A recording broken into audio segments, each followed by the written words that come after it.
Hello, everyone, and welcome to the Love of Wisdom podcast. I'm your host, Anthony Pensa.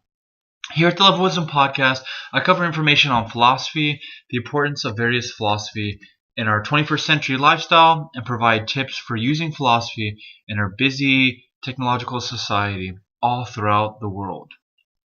Whether you're a student, philosopher, academic, professor, employee or employer, businessman, or simply an average person, this channel's for you. Subscribe to my channel, The Love of Wisdom, here on YouTube, and ring the bell down below to get updates on very favorite videos of yours or videos similar to this in the future. Without you, this podcast wouldn't be possible.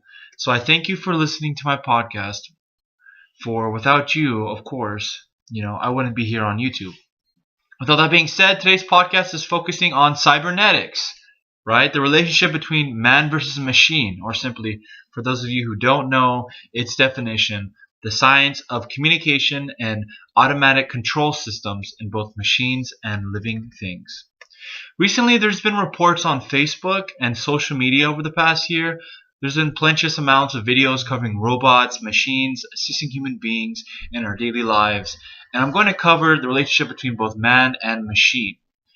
I see these types of videos on my Facebook feed, and I've also got it on some of my siblings and relatives' feeds, and it intrigues me on the issue at hand. Oftentimes, as well, it seems today that in the modern society that we live in, that we fail to recognize the relationship we have between man and machine.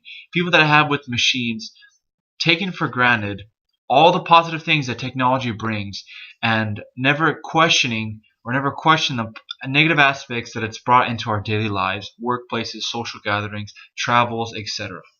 Technology has incorporated many individuals' minds, blinding their ability to reason and rationalize, even think clearly, and use their cognition for simple tasks. When we see the technology we have before us in society, the machines that we use, we oftentimes don't realize that there's a symbiotic relationship between machines and humans, right? We have airplanes, trains, cars, freeways, tanks, boats. None of these things would exist without humans. Without these things, humans wouldn't exist as well. Given the rise of technology in the past century, people have been able to create more advanced, sophisticated societies, develop more industries, and provide more food, shelter, and clothing in the matter of a single 100 years than any other time in human history. Let me repeat that. Human beings have been able to create sophisticated societies, develop more industries, and provide more food, shelter, and clothing in the matter of a single 100 years lifespan than any other time in human history. Not only this, but as humans have embedded in our lives the technologies that we've associated it as important. The things we value and use to develop our social connections, status, life, our daily activities we pursue, all these interactions that occur, right? The information we seek out, they all occur through cell phones, computers, and other technologies used, usually cell phones and computers. Machines have themselves shaped our lives in both a negative and positive light. Developing robots and autonomous beings from human hands has, for many people, given more efficient, easier mechanisms to allow us as humans to thrive in our society and in the world. But the question is, and the question I want to get at, is what is the role of cybernetics? Human and machine robots interacting in the 21st century, right? What does the future hold with androids and these robots, these interactions with humans that we have, and how can we prevent machines from overcoming the human beings in the workforce, right? What is their role in society? What is the unilateral, autonomous thinking machines? Is it even possible for them to thrive in our society? Oftentimes, I walk across many major cities in California. I've been around the world many times. For these places that I've been to, there's oftentimes much technology that's vastly been used to separate humans and the human race itself. What do I mean by this? Well, think about this. People themselves are like machines, right? We're autonomous beings. We're able to walk to and fro, right? We use our autonomy and what we're given, but many times people use this thing, right? They use their cell phones and they walk around as zombies. They're glued to their cell phones. They stare at them all day long.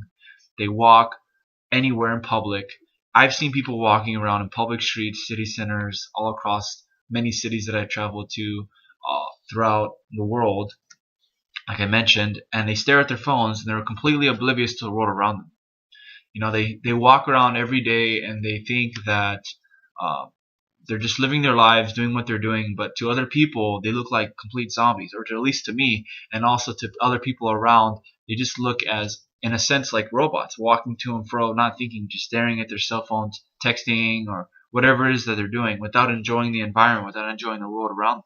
What's more frightening to think about is that people are so oblivious to the fact, to this particular fact, that with the technology they use, they can't necessarily live their lives. That they've failed to realize because they've been attached so much to these technologies, right, to their cell phones and to other technologies they use, their computers, and without these things, they could really never survive in the real world. People don't have survival skills. They can't survive on their own without these technologies, and they're completely blinded by the usage of them. There's a interconnected web, you could say, that exists of cyborgs that we as human beings use when we use various social media platforms, and we consider ourselves a human, but in reality, we're more cybernetic than we give ourselves credit for. You can say that we even acknowledge, because we've been using these cell phones as if part of identity. They're like appendages to us, and we roam about aimlessly, many of us, in despair for meaning and purpose in our life. Okay, people don't know what it is that they want to do. They're so connected with the web that oftentimes they can't even realize and socialize on a daily basis to which they themselves can just live. And it's become a sad reality. And sadly, even the closest relationships of human beings, right, people that I've even associated with, or other people around the world, they've all been with cell phones or cameras or laptops, right? Pictures that have been sent online, email, right? You talk to human beings, you ask them what was their day consisting of. It's usually consists of a cell phone, a computer, some form of electronic email, right? A car.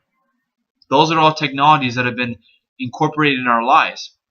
And our society, it pushes these technologies into our lives to make us more and more like an autonomous, mindless, roaming android or robot that allows us to have our will, our mind, our individuality, obey, are submissive, right?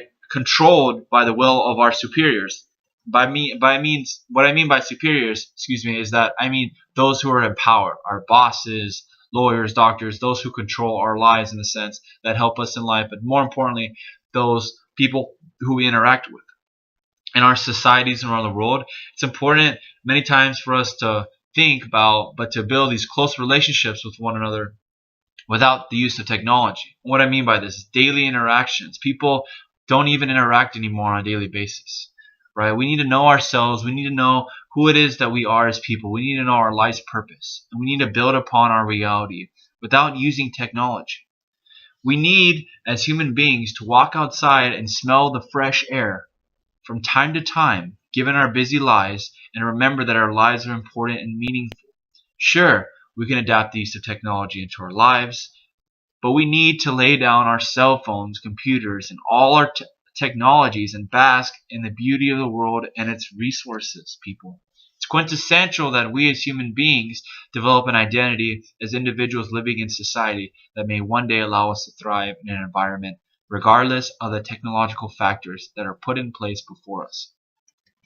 Humans and machines have always interacted since the beginning of time, and it's very obvious. You can look at ancient societies and you can see all the technologies that have been used up until the modern 21st century, and you can tell that given that time period, human beings, man and machine, have both interacted.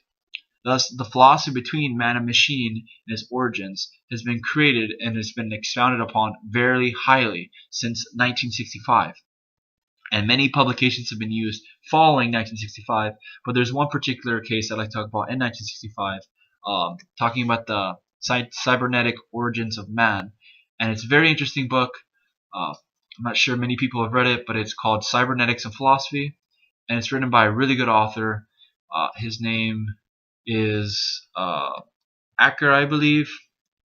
But since 1965, there's been the mind-machine problem that's evolved substantially with the evolved rapid technological advancements, and AI or artificial intelligence and is given information rapidly in expansion instantaneously now.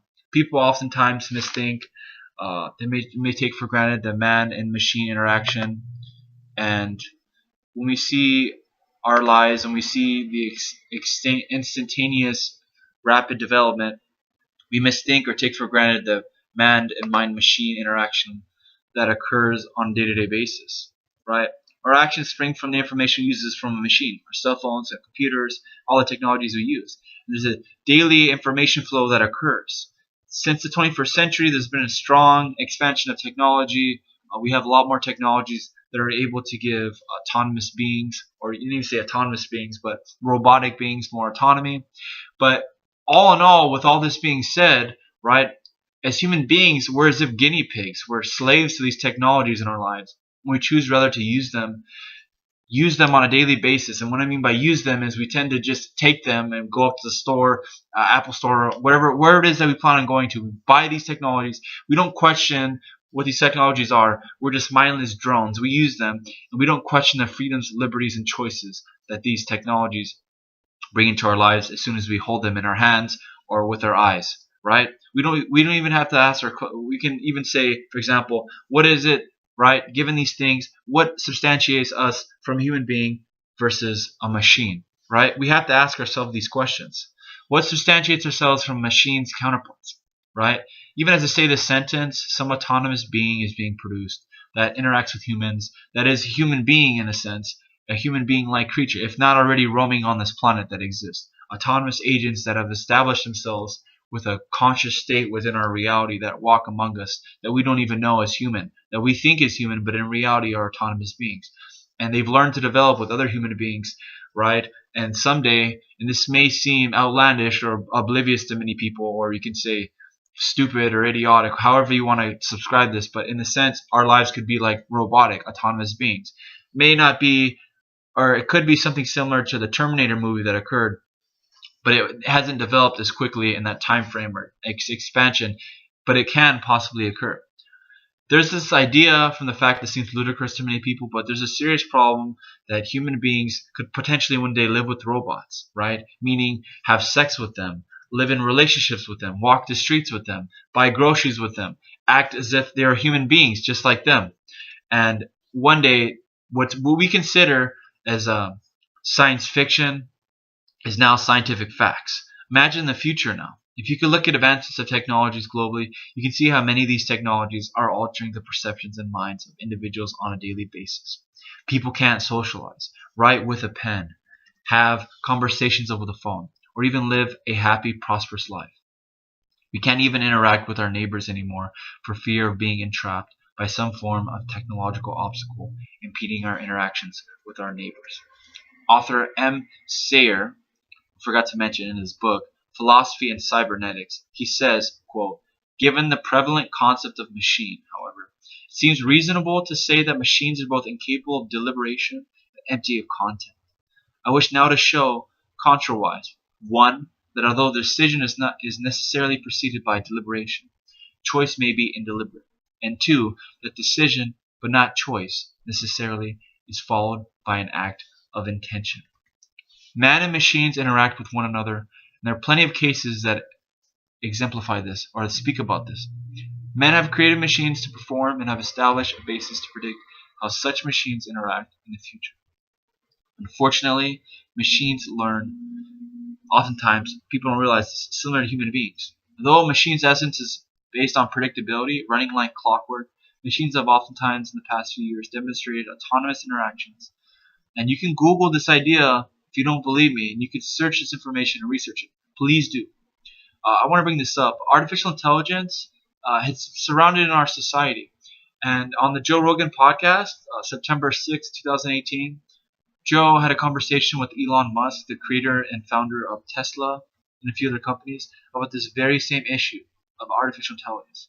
Highly recommend you listen to this podcast as well as the Joe Rogan Show podcast. They're very good podcasts. I'm not here promoting him, but I do want to say that these podcasts are very good informational dialogues and podcasts that give information on daily interactions um, back to the idea of artificial intelligence with Elon Musk and Joe Rogan, there's this information that they mentioned that human beings have allowed technology to become part of them to expand. Elon Musk talks about bandwidth, right? Bandwidth. What is bandwidth? How much you can use and interact with, right? The information flow that occurs. As human beings, we're given the capabilities to exponentially grow our lifestyle through the technological, intellectual achievements that we have. And therefore, as humans, I believe that we should leverage these technologies like Elon Musk talks about, and to create better human beings who are able to sustain themselves, to grow into intellectual finite beings, or more like infinite beings that allow us to thrive in this world. Also, in his book, the 1965 production, in 1965, there was even various equations that were used to describe the interactions of communication and information flow that occurs between man and machine. And a lot of these equations talk about the technicalities and the usage of human beings being able to interact, right? Now, I do want to mention more about this topic, but given the brevity of this podcast and how long my podcasts are, I want to know if you guys want any more information on this topic, if you guys have any questions to talk about artificial intelligence, if there's any information you'd like to know, please comment down below on my YouTube channel. Any information, leave a comment. Please leave a comment. Please subscribe. Thank you for listening to Love Wisdom Podcast. If you haven't already subscribed, again, please subscribe. I can't say that enough. And ring the bell for future YouTube videos. Thank you all for listening to Love Wisdom Podcast, and have a beautiful day.